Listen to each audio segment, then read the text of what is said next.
What's happening, party people? It's your man, Stephen Bardo, coming at you. Ooh, let me turn this other light on. There we go. Stephen Bardo coming at you with another edition of Bardo's Breakdown. Hope you guys have had a good weekend and have started your week off in fine fashion. Things are heating up in the Big Ten and in college basketball in general. And we're here to break it down for you. Good week of action. Pretty good game, some interesting things going on. So let's get into it. Let's jump to probably the biggest game last Friday night. Northwestern does it again for the second straight year. Purdue Boilermakers go to Northwestern and come in as the number one team in the country and leave with a loss. 92-88 in overtime. It was a heck of a game. Typical back and forth between Purdue and Northwestern. They seem to be developing this rivalry, at least with Boo Buie being at Northwestern and Zach Edey being at Purdue. Boo Buie was fantastic. 31 points, 9 assists, and 0 turnovers. He was fantastic, setting up his teammates, looking for his own shot, playing pretty solid defense, forcing Braden Smith into 6 turnovers. So Purdue had 17 turnovers on the game. A lot of that due to Northwestern's pressure and the way they get up in you and close space. Ty Berry is really starting to find his stroke now. He was struggling to start the year, but now he's playing extremely well. Ty Berry had 21 points. Ryan Langborg, the Princeton transfer, had 20 points. And so you've got 3 players that's scoring over 20 points in your starting backcourt. That's hard to stop. So Northwestern was really, really good. You see Boo Buie doing his thing. In case you didn't see the highlights of the game, he made some incredible plays. And anytime that he got Camden Heide or Fletcher Lawyer guarding him, he went at them. I thought Lance Jones did a decent job on Buie for the most part defensively, but then he fouled out. Boo Buie fouled him out, I believe, at the end of regulation. So it was a heck of a game by Northwestern. And, I thought Zach Edey was outstanding. He was spectacular as well. 35 points and 14 rebounds. I mean, those are like video game numbers. The big fella's stamina is getting better and better every year. He's able to stay on the floor more, right? And I just was really, really impressed with his strength. You see right there, he just buried, I believe that's Preston, because he fouled out the front line of Northwestern. Luke Hunger, Matt Nicholson fouled out trying to guard Edey. And this was a spectacular play to force overtime. Great pass by Mason Gillis over the top to the 7'4" Edey. And Zach Edey he was dominant. And Matt Painter was saying, if you score 88 points, that's enough points to win the game. You get 35 and 14 from your best player, that's enough to win the game. But those 17 turnovers and the fact that Purdue really didn't do a good job defensively on the backcourt of Northwestern's spelled their doom. The next game, I want to highlight 3 games. This is the second game. Wisconsin in the in-state rivalry against number 3 at the time, Marquette, 75-64. Max Klesmit was outstanding. He got all of his 21 points in the first half, really got them going offensively. He was aggressive. We haven't seen him this aggressive this season. He's had the ability to shoot the 3, but boy, he was red hot. No hesitation whatsoever. He was locked and ready to go for the game. See Tyler Kolek a little slow on the closeout, and Klesmit makes him pay. And that place, I guess it was a whiteout in the Kohl Center at Wisconsin. And boy, they were loud. They were raucous. And the Badgers, after they had a pretty good start, they played Tennessee tough at home but lost. But now they seem to be finding their way because Chucky Hepburn had 9 points, but the rest of the starters, A.J. Storr, Tyler Wall, Max Klesmit, and Stephen Crowell, all were in double figures. So they were a point away from 5 Badgers being in double figures. Anytime you get that kind of balanced scoring, that's going to be a tough team to beat. Then you look on the glass. The Badgers were plus 15 on the glass, and they had 15 offensive rebounds. I don't care who you are. It's going to be difficult to win a game if you give up that many offensive rebounds, that many second chance opportunities. And so Wisconsin utilized their size advantage over Marquette. They took pretty good care of the basketball, where Marquette sometimes can turn you over. They were not able to turn over Wisconsin. And Wisconsin with a major statement win at home versus number three Marquette, 75-64. Very impressive. I feel bad for Connery Segan. He was outstanding freshman last year for Wisconsin, a starter, double-digit scorer. He only got 3 minutes in the game, and he had a back injury earlier in the year, and I think he's slowly coming back. But John Blackwell, my nephew, has kind of usurped him in the lineup in terms of taking those minutes. John I believe he had 6 points and 4 rebounds in a reserve role. He played well. Didn't get a lot of shot opportunities, but he played well. But Connery Segan is going to be key for Wisconsin moving forward because of his outside shooting ability. He's going to have to get back and find his way into the rotation some kind of way because Wisconsin's going to need him. I'm going to talk about the Illinois-Rutgers game, but I'll do that in the deep dive of the Illini. So off of the upset of number 1 Purdue, Boo Buie is my Big Ten Player of the Week. I already referenced it, 31 points, 9 assists, and 0 turnovers versus Purdue. The previous game, you see 23 points, 7 assists on 72.7% from the field. So Boo Buie is in his bag, ladies and gentlemen. And he said a funny thing in the press conference. The post-game interview with Andy Katz right after the game, Boo Buie said, yeah, this was a nice matchup of the 2 best players in the Big Ten Conference, talking about Zach Edey and himself. So you got to love that confidence from Boo Buie putting himself in the conversation as Big Ten Player of the Year. He is definitely in that conversation. I think Terrence Shannon Jr. of Illinois will have something to say about it before it's all said and done as well. Maybe Tyson Walker from Michigan State as well. But the confidence and the swagger, you guys got to remember something, man. Northwestern was a perennial doormat in the Big Ten. They were not, you couldn't fathom Northwestern beating the number 1 team in the country, but they do it in consecutive seasons. That was unfathomable before Boo Buie got to Northwestern. Even when Boo's freshman year, he was a disaster half the time. There would be games when he'd be great, and then there'd be games when he was terrible. And the maturation and the fact that he's been in the league so long, I know the coaches can't wait for Boo Buie to leave because he's been in the league like 6 years. And it's really fun to see these young people develop into the type of person and the type of player that he's become. Just fantastic to see. My Big Ten Freshman of the Week is Mackenzie Mbako. I know Owen Freeman is tearing it up at Iowa. He is the Big Ten Conference's Freshman of the Week. And I don't know who's making those choices for the Big Ten Conference, but I think they're slightly off because Mackenzie Mbako is balling. He really he struggled out of the gate, but he's a freshman. It takes time. It takes time for these guys to figure out what their coaches want, the speed of the game, where they're going to be effective, because Indiana's offense is predicated on getting the ball inside first. Mackenzie Mbako is an excellent shooter, but the thing that I'm really impressed with this young man, he's starting to get on the glass like his life depends on it. 13 points, 7 rebounds, 3 assists in his first Big Ten game versus Maryland. Those are pretty good numbers, right? And so he's my Big Ten Freshman of the Week. I will be calling Indiana and Michigan tomorrow on NBC Peacock app. That's tomorrow. And then I'll be Penn State and Maryland on Wednesday for Big Ten Network.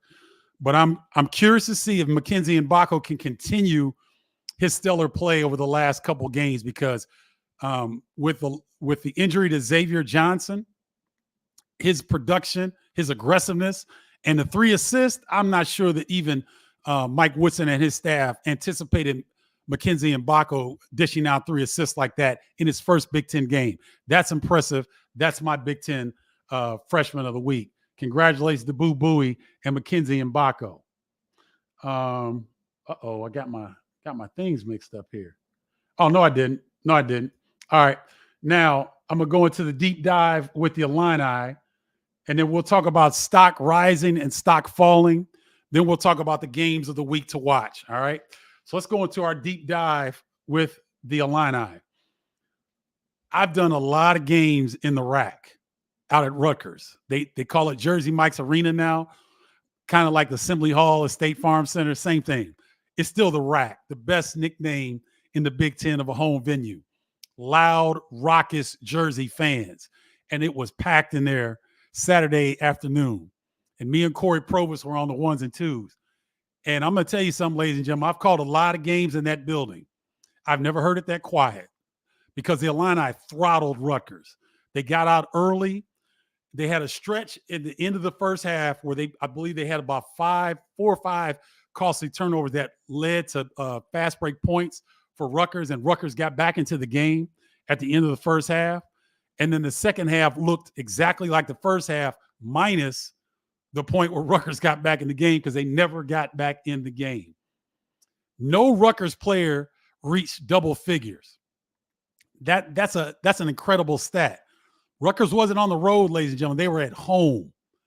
And no one on their team could generate double-figure points. Do you know how hard that is to do from a defensive standpoint? So the Illini are one of the best defensive teams in the nation. I believe they're number 9. Let me look this up real quick. I believe they're number 9 or 10 defense in Ken Palm. Let me make sure. They're number 16 overall. Uh-oh. Hope I didn't lose y'all. Mess around and hit a wire. My technology's been a little creepy here. Illinois is number 8 now. They moved up to number 8. They're number 1 in effective field goal percentage defense. Number 1 in the country. Right? So they're number 8 overall, according to Ken Palm, defensively, and they showed it. They cut the lights out. Y'all remember back in the day when the person from the water company had to physically come out and cut your water off? He had an Illini jersey on Saturday afternoon because they cut their water off. They couldn't do anything.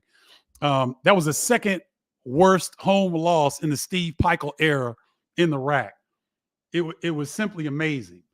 And to me, this is what impressed me the most.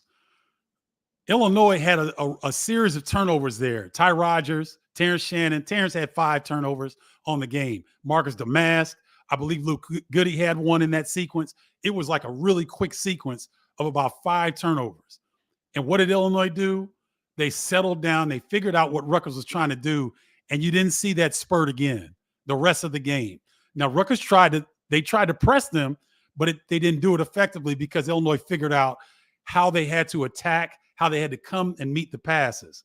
And so it was I was impressed. I mean, I was impressed with Illinois in their home loss against Marquette. I saw some really good things. I thought defensively they were really good. But this on the road, this was something else. Coleman Hawkins was outstanding defensively against the second best big in the Big Ten, Cliff Omori. I mean, Coleman was 3/4 court denial. He was fronting. He was moving. I mean, he did an excellent job on Cliff Omori. Really frustrated him. And he never got going. Dane Danger got in foul trouble, but Dane laid the wood on him a couple times, hit him with an inadvertent elbow that forced him out of the game. But the physicality that the Illini played on Cliff Omori and on Rutgers in general just kept the Scarlet Knights off balance. They really, really couldn't do anything. And then this might be the most impressive thing. When you out-rebound a pretty good rebounding team, 55-27 on their home floor, the Illini got 19 offensive rebounds. You just don't see that every day in Big Ten basketball. And Terrence Shannon is playing like a first-team All-American. And to think I put him on preseason second team. I'm sorry, Terrence. I don't know what I was thinking. I apologize, bro. But congratulations to you, man, because he is balling. 23 points, 10 rebounds, and his defense has been elite. So this Illini team, this is a tough stretch that they're in. We'll talk about that here in a little bit.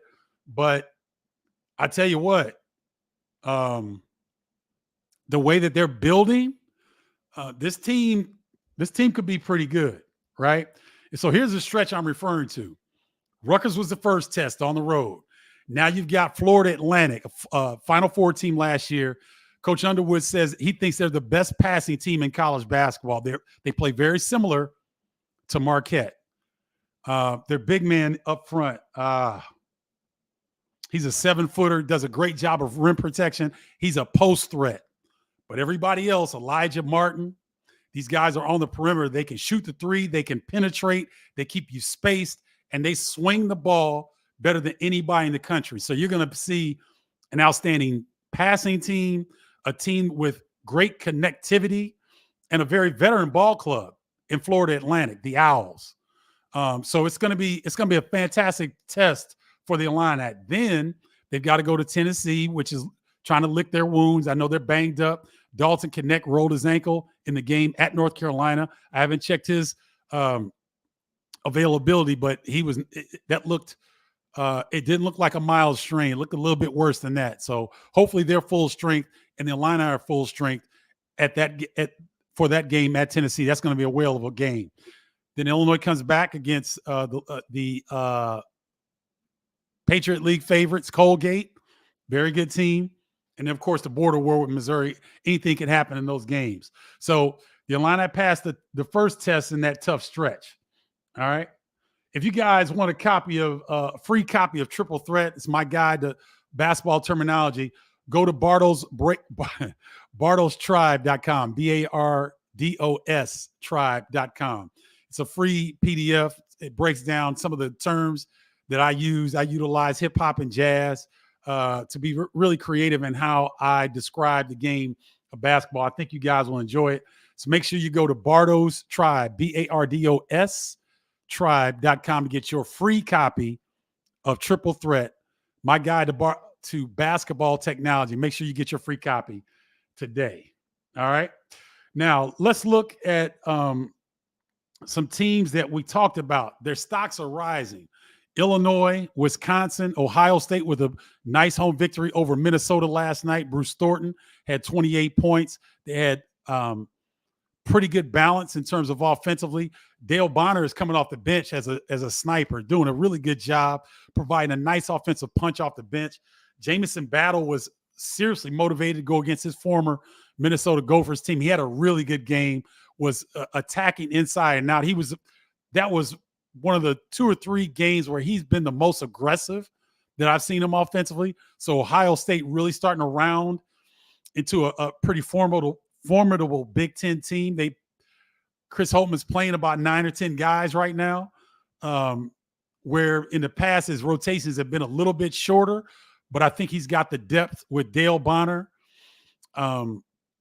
Zed Key, and Scotty Middleton coming off the bench. So Ohio State's stock is definitely rising. Wisconsin with a fantastic victory over Marquette. Later on this month, Wisconsin will get the now #1 Arizona Wildcats. So Wisconsin's really, really testing themselves. And they will end up having to go to Michigan State later on this week. So a really challenging stretch for Wisconsin, but they passed their first test against Marquette. And, of course, Northwestern beating the #1 ranked Purdue Boilermakers at the time. Really coming into their own, taking advantage of a great home crowd. Welsh Ryan Arena, Northwestern University, their fans, and in particular their student body, have been fantastic. So the stock is rising for these 4 Big Ten teams. The stock is falling for Michigan, Maryland, Penn State. Why do I say that? Michigan's dropped 4 of their last 5 games. They lost a heartbreaker over the weekend at Oregon. This freshman guard hit probably a 28-footer, a 28-foot 3 in overtime to win the game. Michigan, I think the score was 86-80, or no, 86-83. Let me make sure. Bear with me here. Yeah, 86-83 loss in overtime.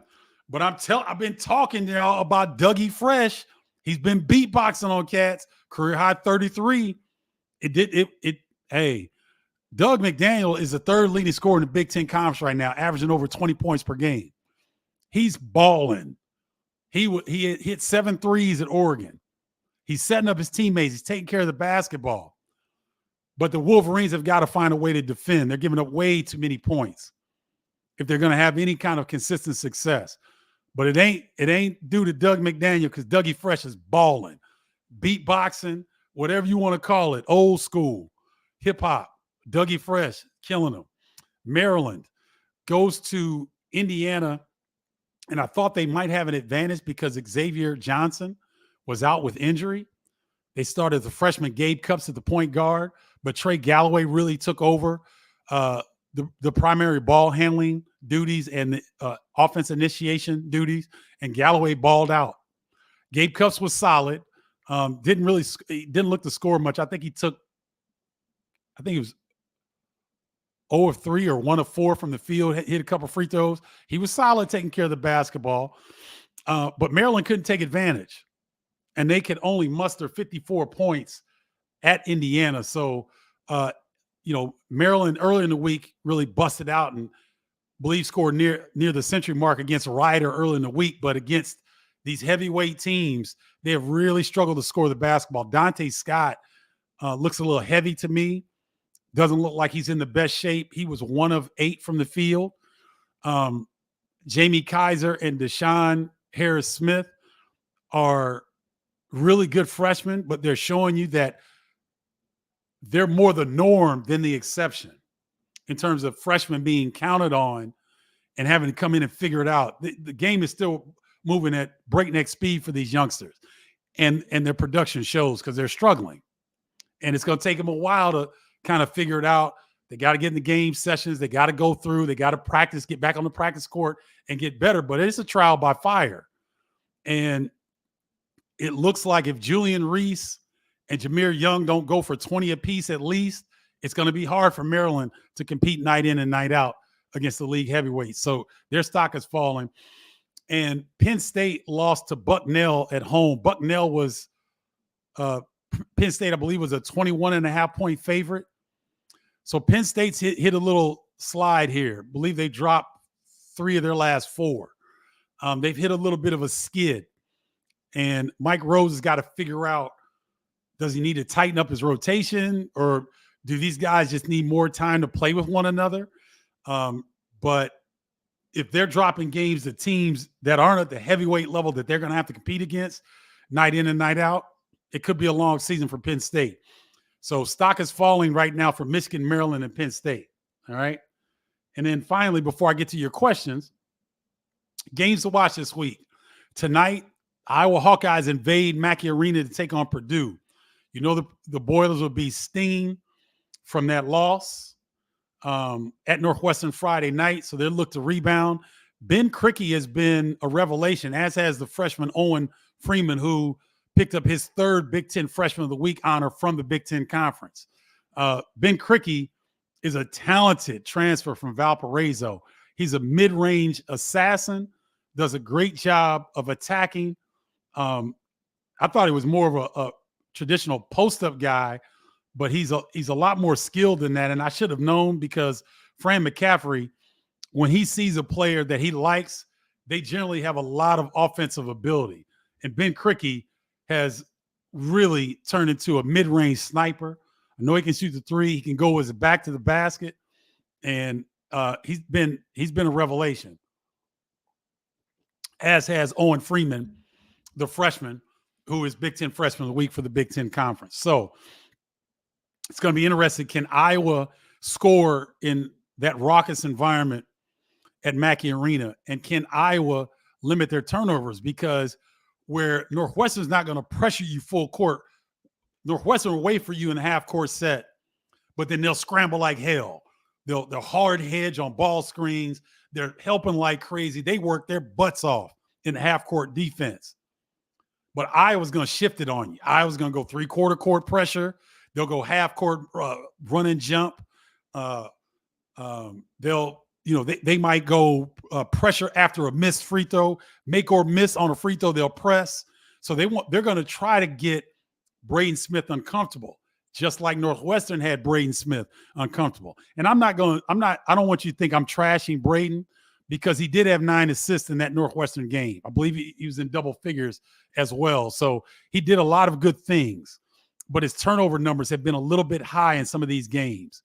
And Iowa's going to look to continue that trend if they want to try to pull off the upset in Mackey Arena. Next up will be we talked about Illinois versus Florida Atlantic. This is in New York City. So on a neutral court, the Illini fans will be strong. They will be in the house. Trust me when I tell you, the Illini fans travel as well as any team in the Big Ten Conference. Madison Square Garden will have a bunch of orange and blue, even though those are the Knick colors, but it won't be for the Knicks. It will be for the Illini. Will be a fantastic challenge for the Illinois against one of the best teams in the country in Florida Atlantic University. Also tomorrow night. I messed up on that. My bad. I messed up. Let me fix this. This is the beautiful thing about this software that I'm using, because the Sunday game is Michigan State. Let me get this. Michigan State at Nebraska. Glad I caught that, and glad I could change Nebraska. Can I get that right? Exarban. There we go. Okay. I was having a little brain, you know what. So Wisconsin at Michigan State tomorrow night as well. That's going to be go. You can leave that up, Ryan, if you don't mind that graphic. Wisconsin at Michigan State. So Wisconsin stock is rising. We didn't mention Michigan State, but I have a feeling that they'll have one of these games where they're going to right the ship. This may be it. This is going to be a terrific Big Ten clash tomorrow night. Wisconsin invades the Breslin Center. The mighty Spartans trying to serve at home in the Big Ten. Great matchup. Later on the week, on Saturday, Illinois at Tennessee. We referenced that a little bit. Purdue will play Alabama. This is in Toronto. And so Matt Painter likes to try to play games at near his players' hometown. And this is a fantastic gesture, I think, to take Purdue and Alabama up to Toronto. And look, you don't have to twist college basketball teams' arms very much to play in Toronto. First of all, it's one of the best cities in all of North America, if not the world. It's a great international city, one of my favorites. Second off, it's a basketball hotbed of talent. That's where Zach Edey came from. That's where a bunch of NBA players came from. A bunch of college basketball players have hailed from the Toronto, Ontario area. So for Purdue and Alabama to have a showcase on Canadian soil in Toronto, I think is super, super cool. Kudos to the Purdue Boilermakers and Alabama Crimson Tide for making this possible. That's going to be a fantastic showcase, college basketball showcase. And then finally, on Sunday, Michigan State has to go to Nebraska, where Nebraska is going to be licking their wounds because they got pounded at home yesterday by Creighton, 89-60. Creighton was lights out. Baylor Shireman was unconscious from three. I believe he hit 7 or 8 3-point shots. Trey Alexander was fantastic. And Ryan Kalkbrenner really wasn't even a factor offensively. He's always a factor defensively, but he wasn't really in the mix offensively, and they throttled Nebraska. Every time Nebraska made a run, and Nebraska is much better. I've been telling y'all every week to week, watch out for the Huskers. They're a lot better, but it didn't show yesterday. Creighton, one of the premier teams in the country, and they showed why, because they went into Nebraska. Pinnacle Bank Arena was rocking. Didn't matter. Creighton took care of business in impressive fashion. Okay, Ryan, thank you, my man. All right, so let's get to your questions here. Boo is the truth. What up, Hope Walls? What? Yes, Boo is the truth. And the thing is, y'all, he's almost ready to sign up for his AARP card. He's been in the Big Ten that long. He's getting ready to get some benefits because he's the elder statesman in the league, doing a fantastic job. Great job calling Illinois at Rutgers. I always enjoy listening to you. Thank you very much. It's a pleasure doing this job. If y'all can't tell, I love talking about college basketball, in particular Big Ten basketball, because I was reminded next season will be the 35th anniversary of the Flying Illini. Woo! I've been in the Big Ten, been associated with the Big Ten going on 38 years. So thank you very much. When I hear that, I don't take that lightly. I really, really appreciate that. I think that's my man Kevin McDuffie. He said I was right on the Illini score Saturday. No, you weren't, because you had a Illini winning by single digits. They won by double digits, and they won going away. Just give you a hard time. You were right, definitely, about them winning. What's good, Bardo? Does Illinois win tomorrow against Florida Atlantic? TM.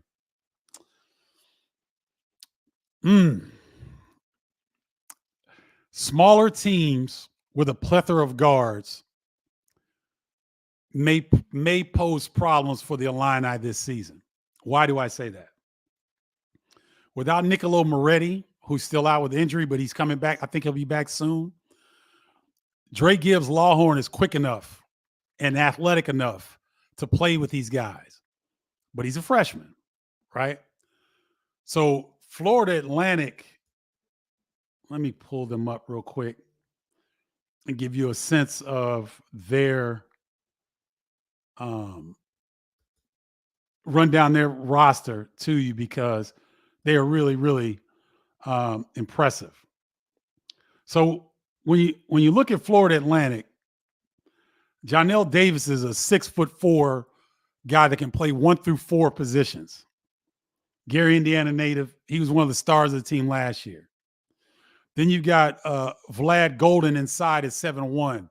So you've got a 7'1" guy that can protect the rim, a junior. Brian Greenlee. You Big Ten fans may remember him. Brian Greenlee started his career at Minnesota. He's now at Florida Atlantic, played on last year's Final Four team. 6 foot, knows how to play.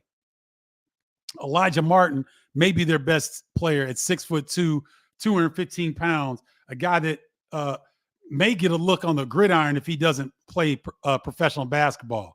He's that well put together. He's that tough, can shoot the three, and is aggressive getting downhill, right? And so Florida Atlantic has a plethora of players that they run in and out, that Jalen Gaffney, Nicholas Boyd, all these guys can come in and they don't miss a beat. They don't. There's no drop off from the guys on the bench to the guys that start. And there's such a veteran connected group. Think about this, ladies and gentlemen. Think about this for a second. Florida Atlantic went to the Final Four last year. You don't think there were a bunch of teams after their players? And do you know none of those guys transferred? They all came back to Florida Atlantic. Now, if you guys don't know, Florida Atlantic is in Boca Raton, Florida. If you've been to Boca Raton, Florida, you know why I'm smiling. My main man and one of my best friends, Walter Bond, and his beautiful wife, Antoinette Bond, and their family live in Boca Raton. Boca Raton. So I spent a lot of time down there. They got money down there. And Florida Atlantic probably went to their boosters and said, look, let's run this thing back and let's up this NIL money so we can keep these guys and we can have another special season. Because when you have a run like Florida Atlantic did, their enrollment applications skyrocketed. College basketball and college football are probably the best form of marketing that a university can have. And so it's a fantastic story. Great story. Do the Illini win tomorrow? Defense travels, ladies and gentlemen. I'm going to give the Illini a slight edge over FAU in the upset, just because defensively, I know Florida Atlantic, let me pull up the Ken Palm numbers. Florida Atlantic is no scrub on defense. Don't get me wrong, but I'm not sure that they're in the category.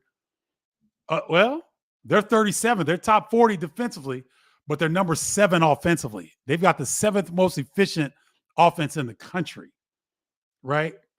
And so in their last games, they had a hiccup where they lost to Bryant, 61-52 back November 18th. But since that time, they've beaten Butler 91-86.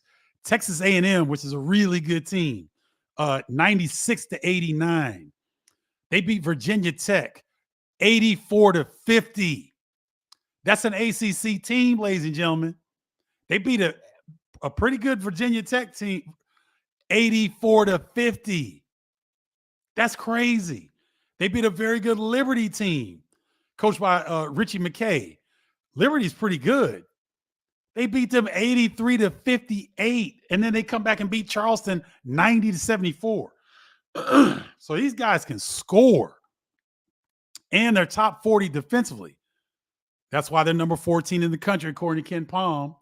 And they are, the rankings just came out today, and I believe, I just saw it. They're AP number 11. And the coaches poll, they're number 9. So this is an outstanding Florida Atlantic team.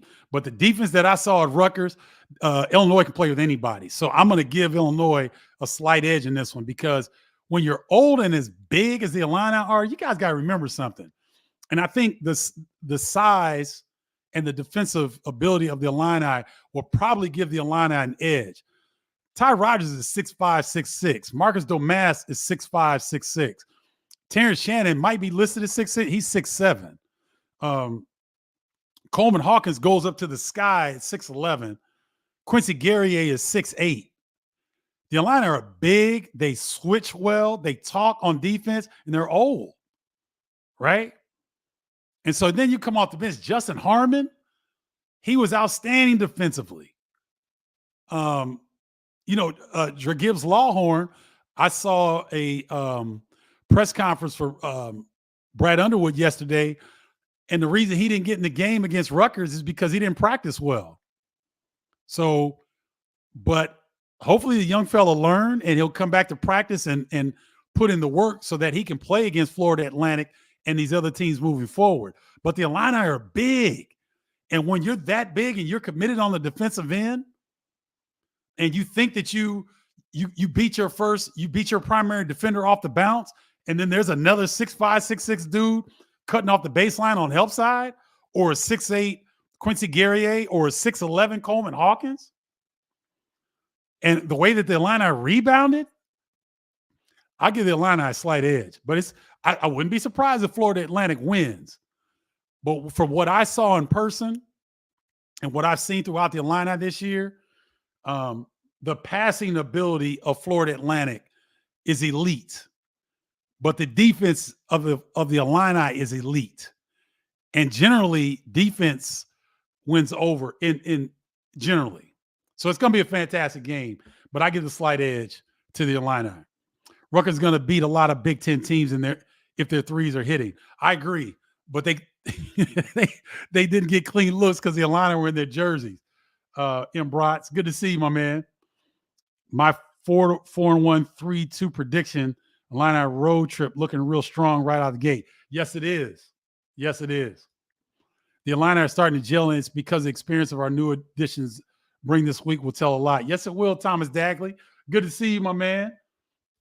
Yes, Vlad Golden. Thank you, Sacriphilist. I think it's your first time on. If it is, welcome to Bardo's Breakdown. Thank you for joining. You guys remember to like, share, and comment on this content, because I think you guys enjoy the conversation, the back and forth that we have. I love it. It's what makes my platform go, is your interaction.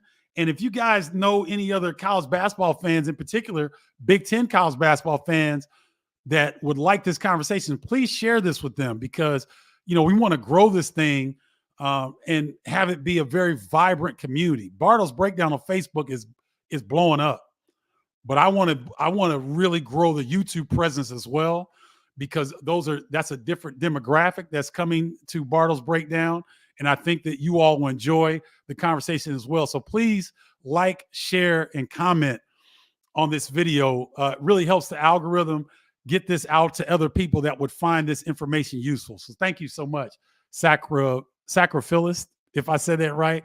Thank you for joining. Appreciate you tuning in. Justin Beard, I think this might be your first time as well. Good to see you. Love the avatar with the cat on your chest. Rutgers and Maryland looking like the bottom of the barrel. I've always been a huge fan of Hawkins. IU fan here. Love the coverage, Bardo. Thank you, Justin. Appreciate you, my man, and appreciate you chiming in. I think Rutgers will be better than the bottom of the barrel. I'm telling y'all, I just think they ran into the line I buzzsaw. Now, Maryland, I'm worried. I'm a little bit worried about Maryland because of their lack of depth. And they really don't, they're depending a lot on two freshmen. And until those guys can find some consistency, Maryland's going to struggle.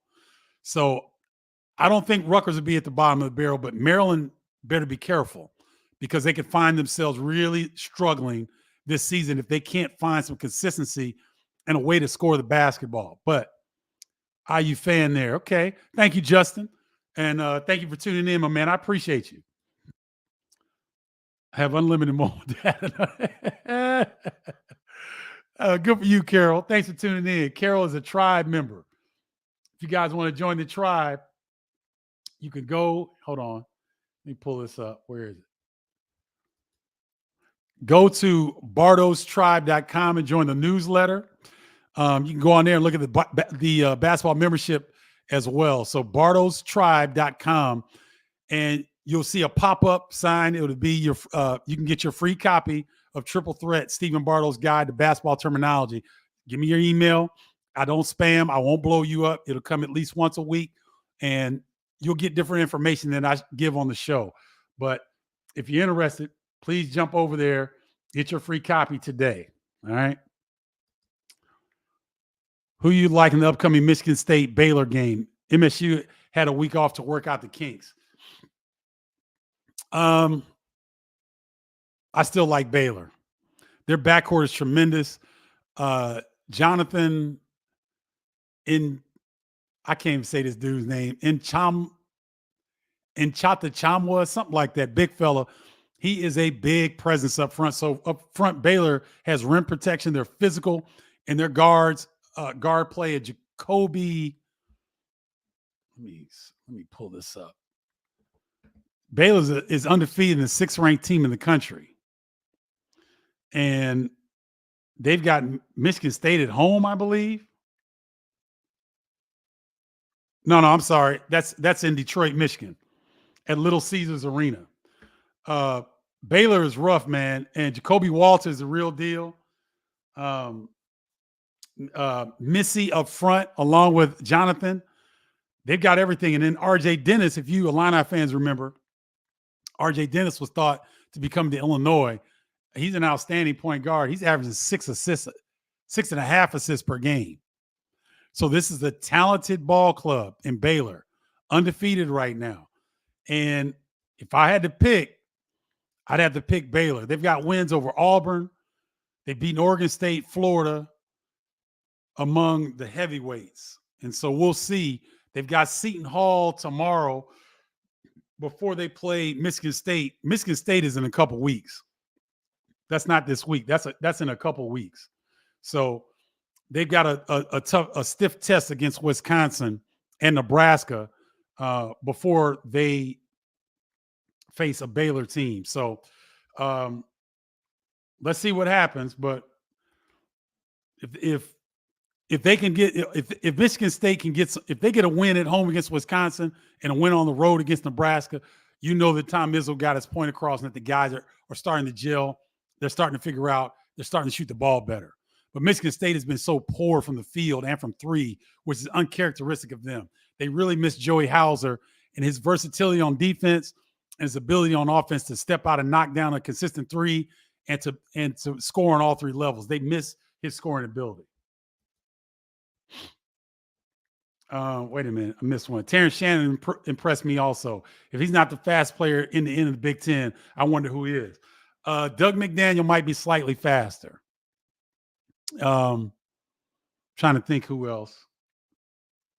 Yeah, but you probably, I mean, Terrence might have him beat. Terrence is, and it's more impressive because Terrence is 6'7", 225, 230. He's a freight train. And when he gets going, you can see in today's college game, these guys don't like getting hit. You know, with us, well, now I'm 3 decades ago, but when we played, you just had to cover your future with your hands, stick your chest out and close your eyes and wish for the best because you had to do it. Today, I see dudes laying and stepping to the side when Terrence goes full speed, and he knows that.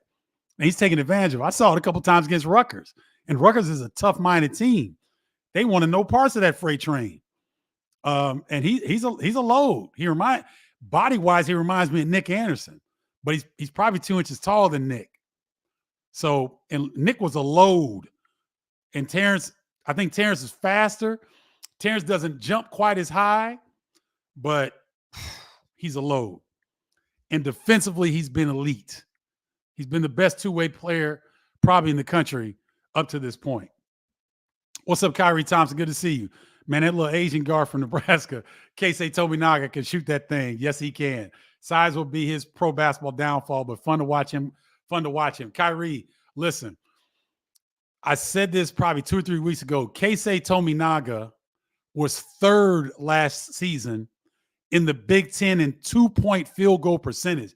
We know that he can shoot from the parking lot, but he's underrated. This dude can score. He can score at every level. He was third in 2-point field goal percentage shooting last year behind Zach Edey and Trace Jackson Davis. Bet y'all didn't know that.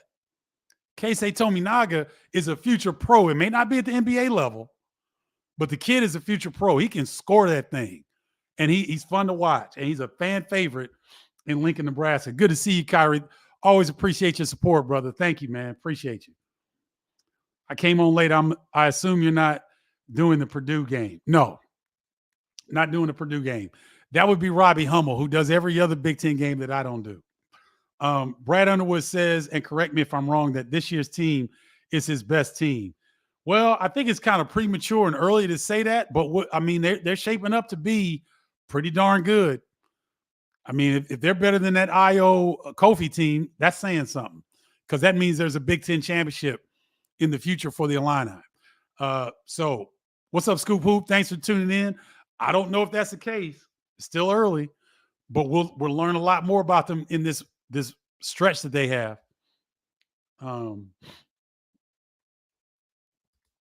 Indiana has surprised me. Penn State and Maryland have been disappointing. Can you elaborate on how Indiana surprised you? Did you not think that they would be this good? And listen, Indiana struggled offensively some too. Now, defensively, they're pretty good. Mike Woodson's not going to have it any other way. Let's see where Indiana is, because if you talk about rankings and ratings, I go with Ken Pom. So let me look up Indiana, because I don't see Indiana 69 on Ken Pom, right? Defensively, they're 54. They're almost a top 50 defense. Offensively, they're 91. So they really have got to figure out a way to generate better and more efficient offense. But Khalil Ware has been a revelation. The big fella is balling. And he and Malik Renew have really formed a unique chemistry very quickly. They may be the best inside tandem in the Big Ten as of right now. So Penn State, I didn't expect much from Penn State because they've got 10 new players. They've got a new style of play. They've got to figure out how to play together. Mike Rose has got to get some situations where he understands the rotations that need to take place when certain things happen. So I'm not surprised, but Maryland's been a little bit surprising in terms of their struggles offensively. Ron Charles. What's up, Ron? Thank you always for tuning in and your support. How good is Wisconsin? Haven't seen them play. Wisconsin's good. AJ Storr and John Blackwell give them an athletic presence on the wing that they didn't have last season. Chucky Hepburn is a lot better. He's in terms of his weight, he's down. He shed some weight. He's quicker. He's a little bit more explosive. AJ Storr is a very good wing, physical, athletic wing that can score. Tyler Wall is healthy. Stephen Crowell is playing. Their center is playing a lot better. Max Klesmit is coming off, I believe, it was his career high 21 points in the first half. I don't think that was his career high in a game, but in a half, he scored 21 in the first half. A tough wing, tough guard that is very good defensively and is crafty on the offensive end. Connor Essegian, who was their one of their best players last year, is still recovering from a back injury, and he's really not in the rotation right now. But I think for Wisconsin to hit their ceiling, he's going to have to get some more consistent minutes. So Wisconsin's good. They beat the number 3 team in the country at home against Marquette. They pushed a very good Tennessee team. They're going to get another test at Michigan State tomorrow night. They're going to play Arizona, the number 1 team in the country, later on this month. So we'll know a lot about Wisconsin, but they're very, very good. And they're more athletic, and they get up and down more than they have in years past. So from an athletic standpoint, they're a little bit quicker, a little bit faster. Ryan F. What's up, Ryan? Good to see you. Thanks for tuning in. I appreciate you. Oh, man. Thank you for that, Ryan. I appreciate that. Robbie Hummel's outstanding. I love listening to Robbie. He's one of the best. And I believe that at some point, ladies and gentlemen, Robbie Hummel will be the best color analyst in the whole game. If he's not that already, I don't know who you would put really over him. In terms of a preparation, his insight, he can laugh, he can make fun of himself. Robbie's the real deal. So thank you, Ryan. I appreciate that. That means a lot. That means a lot. They scored 76 right on the money, like I said. Great job calling the game. But Rutgers didn't score as many as you said. So you weren't totally right in your score. You were right about the win. But I'll give you credit, Kevin. You're good on that, my man. What's up, Kevon? Good to see you. Bardo, what Big Ten arena is the loudest? Mackey Arena. So not in this order, but the loudest venues in the Big Ten, in my opinion, are Mackey Arena, the Simon Scott Assembly Hall in Indiana, Xfinity Center in Maryland. When it gets rocking, it's loud up in that piece. The Breslin Center at Michigan State. And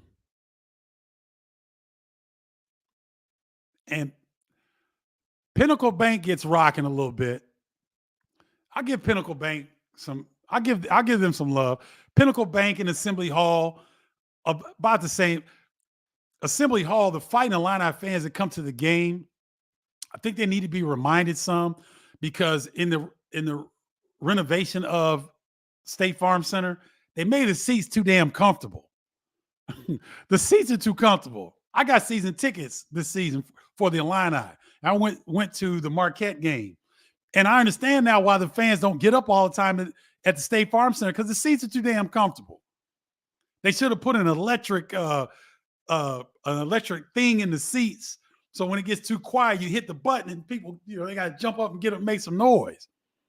Something, because State Farm Center is a wonderful place to watch the game. And they did a great job renovating the place, but they made it a little bit too comfortable because the fans, sometimes it gets a little quiet in State Farm. So I won't put State Farm Center up there among the loudest, because it's not.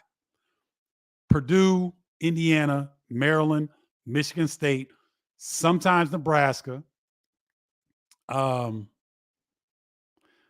State, no. Wisconsin, they can get loud, but it's too inconsistent. Pinnacle Bank Arena gets loud. It was rocking in there yesterday. So there you go, Kevon. Thanks for tuning in, man. And look, like, comment, and share on this content. Share with your friends, or share with people that you think might like this content, because I really want to make this YouTube presence grow. But thank you for tuning in. Oh, what's up, Haven? Haven Mosley. Congratulations on him getting married here recently.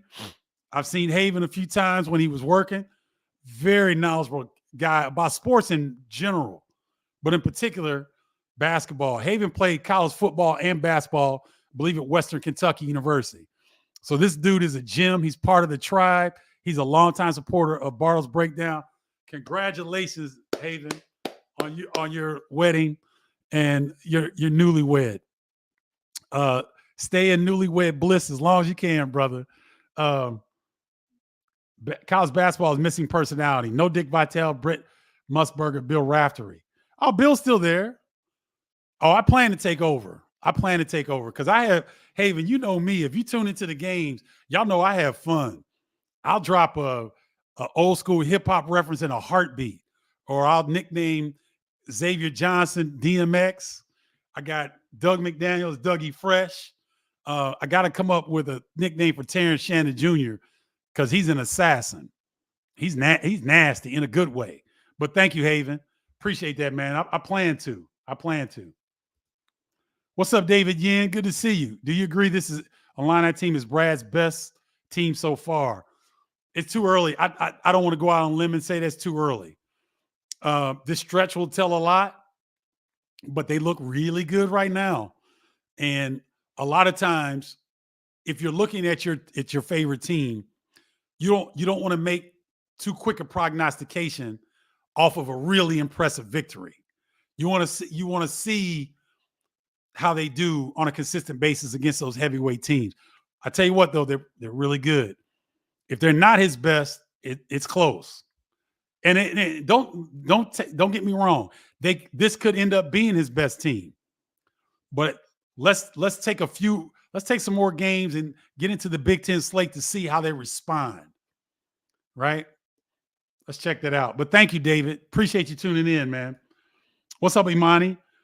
Somewhere in this season, do you expect Michigan State Spartans to go on a big run, meaning 5 to 6 game win streak? Another question, is Michigan State just deep in bodies and not a lot of talent?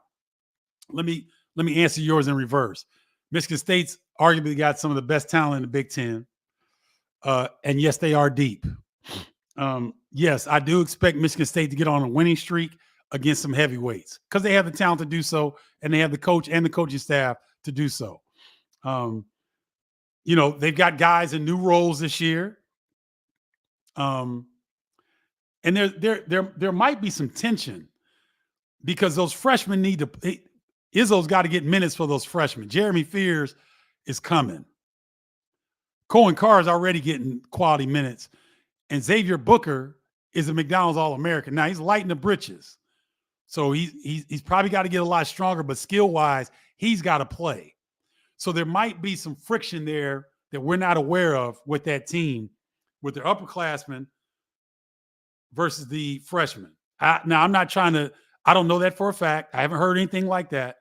I'm just saying from the outside looking in, that's a great problem for Tom Izzo to have, but he's got to figure that out. And he's certainly capable of doing so. What's up, George? Good to see you. Take away your bias. How really good is the Big Ten to you? Is it better than many people think? The Big Ten has lost some, to be honest, George, I'm always honest. And I'm not a Big Ten apologist. I don't do that. I call it like I see it. The Big Ten Conference has struggled against other Power 6 conference teams. They've got some decent wins. The Wisconsin over Marquette win will be big. Purdue's wins over Gonzaga, Tennessee, and Marquette will be big. If they continue to win in the non-conference slate, Purdue, Alabama, they beat Xavier. Those are big. But the Big Ten has, Nebraska had a wonderful chance yesterday against Creighton, got smacked. Iowa got smacked by Creighton early in the year. Michigan State had some wonderful opportunities, just didn't win those, and still have some opportunities against Baylor coming up. So, no, the Big Ten has not done well. They've not done as well as the Big 12. The ACC's done pretty good, and the SEC's done pretty good. The Big East has done well. UConn lost at Kansas, but Marquette, Creighton, UConn, they've had some pretty good wins in the non-conference slate. Villanova has stubbed their toe lately, so that's kind of they were flying high there after their. I believe Villanova won the battle for Atlantis. Yes, but since then they've kind of stubbed their toe. But the Big Ten overall, they haven't done as well as I anticipated they would. And so right now, how good is the Big Ten? Not as good as I thought they'd be. George, if that answers your question. But no, they haven't done like we expect, but there's still time. But thank you for the question. Great question. And George, I think this might be your first time. If it is, welcome to Bardo's Breakdown. Like I tell everybody else, you're on YouTube, trying to grow this YouTube presence. Please like, share, and comment. I really would appreciate it. FAU big will give Illini problems, Curtis Dietz. I don't think so. Vlad Golden is good. I don't know if he's as good as Cliff Amore. He may have a better skill set in terms of footwork, but Coleman Hawkins and Dane Danger, they put that wood on Amore. So Golden, I mean, he'll score. Don't get me wrong. He's not going to be just shut down like Amore. He'll score, but I don't think you're going to look at a 15-10, 20-10 game from Golden. I don't think you're going to see that. The Illini are big, y'all. And even when Coleman Hawkins and Dane Danger got in foul trouble, Amani Hansberry came in and was pretty good defensively. And if worst case scenario, Quincy Guerrier can play. He could guard the center position. Strong. So I don't know if Golden's going to like tear him up, Curtis. I don't know if I agree with that. He'll be a presence, but I don't know if he'll tear him up. But good to see you, Curtis. Thanks for always tuning in, man. Appreciate your support. What's up, Derek Thompson? Good to see you, partner. If I say to you, I think Brad and Matt are currently the top two coaches in the Big Ten, you say what? I think all-time Tom Izzo is, but Brad and Matt can flat out coach. Definitely. Let me think. Let's go through the Big Ten. Who else is in the Big Ten? Chris Collins, Chris Holtman, Juwan Howard. You mentioned Izzo, Kevin Willard, Mike Rhodes, Mike Woodson,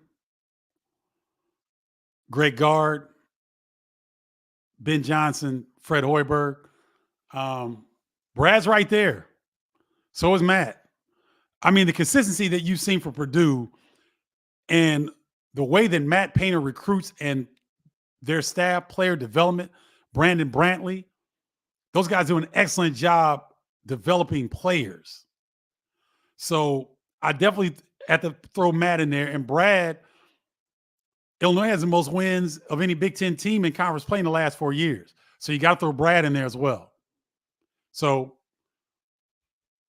currently the top two coaches in the Big Ten, I wouldn't put Brad in front of Tom Izzo, but he's right there. And Matt Painter is certainly right there. But I wouldn't. I'd put Izzo right there at the top. But great question, Derek. Thank you. And thank you for tuning in. Oh, Tim Sullivan. What's up, Tim?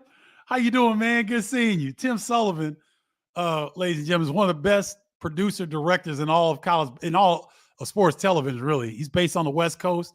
I worked with him when I was at ESPN. Great dude, fun guy. I hung out with him at Matt Lip's wedding years ago, but haven't seen Tim in a while. Great to see you, Tim. Thanks for tuning in, man.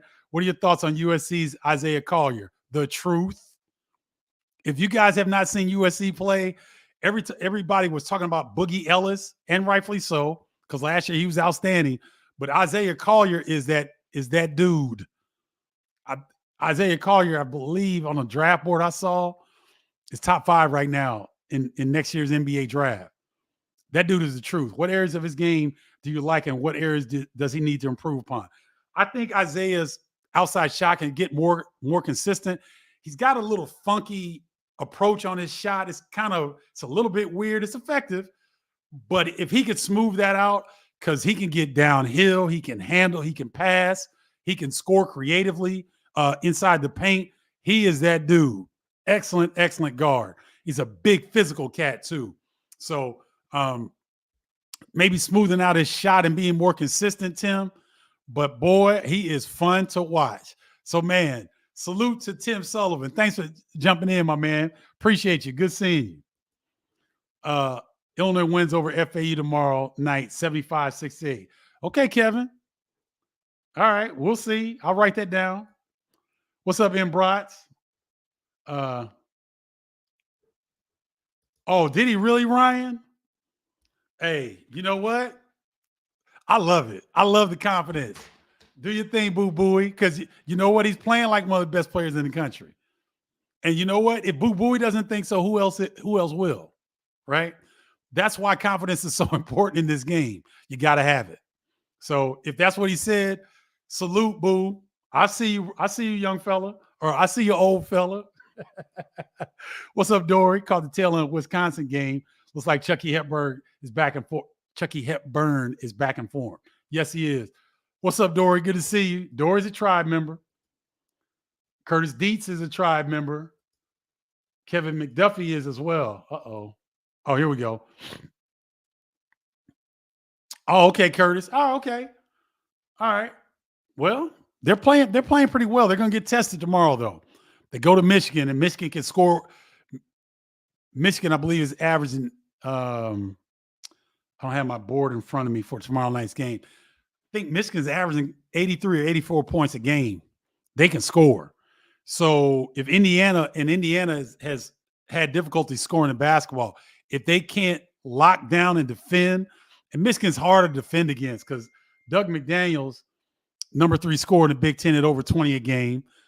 Kamwa he's at 17 or 18 points a game and 9 rebounds a game. Will Cheddar is shooting 10 of 13 from the 3 on the season. He's coming off the bench. Namari Burnett has a 20-plus point game under his belt. Terrence Williams is shooting the ball extremely well. Michigan is an offensive juggernaut, and they spread you because they've got so many guys. And I want to give a big shout out to Jalen Llewellyn, who returned from an ACL tear. He played his first game at Oregon, had 2 points and 2 assists in limited time because Michigan's slowly bringing him back. That's going to be big for Michigan. He's going to be big moving through the season for the Wolverines. He will aid defensively. He will give Doug McDaniel a break because Doug McDaniel is playing heavy minutes. He will be able to help him out on point guard duties, and he's a vet. So he's another vet on the floor that will help Michigan. So that's going to – I think the Wolverines will really, really benefit from Jalen Llewellyn's presence. What's up, Wes K? Since you saw him already firsthand, how bad is his injury? Sorry. No, I haven't. It was nasty. When you've got a 225-pound guy in Terrence Shannon that puts all his weight on the back of your foot as you've fallen, and I don't know whether it's Achilles or ankle or foot or something. It was a nasty injury, but he's healing quickly and he'll be back soon. I don't think he'll play tomorrow night, but I would expect to see him at Tennessee.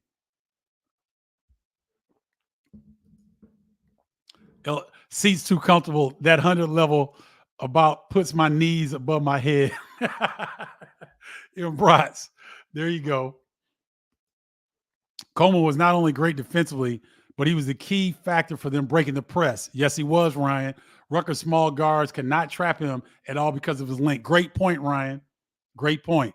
Coleman did a really good job of being a pressure release for the Illini against the Rutgers pressure.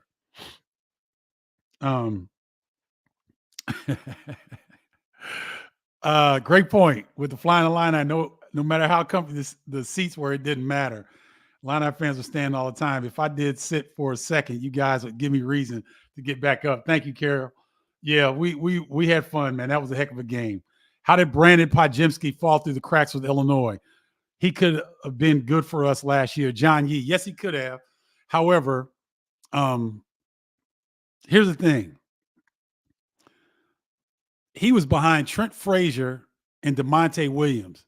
There was no way that he would, even though he probably talent-wise, because I heard he was torching him in practice. Maybe Brad could have found a way to get Brandon a little bit more time because he's obviously first-round draft pick with the Golden State Warriors.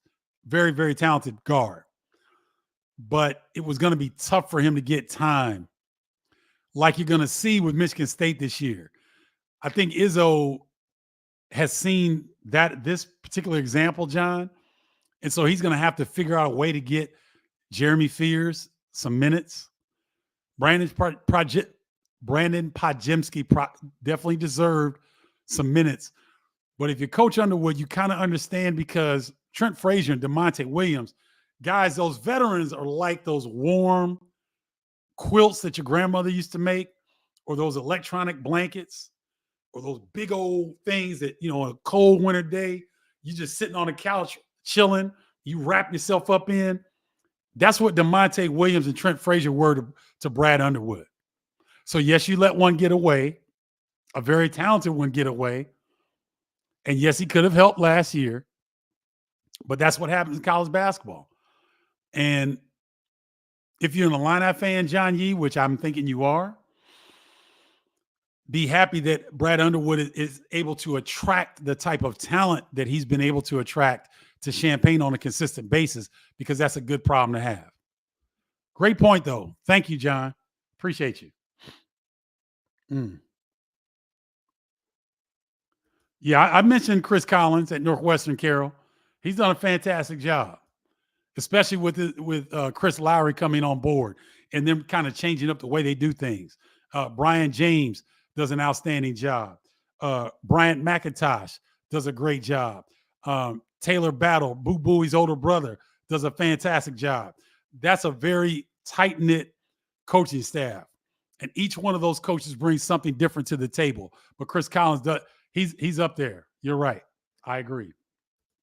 So, looks like that'll do it for this edition of Bardo's Breakdown. Remember, go to bardostribe.com to get your free copy of Triple Threat, Stephen Bardo's Guide to Basketball Terminology. It's free, y'all.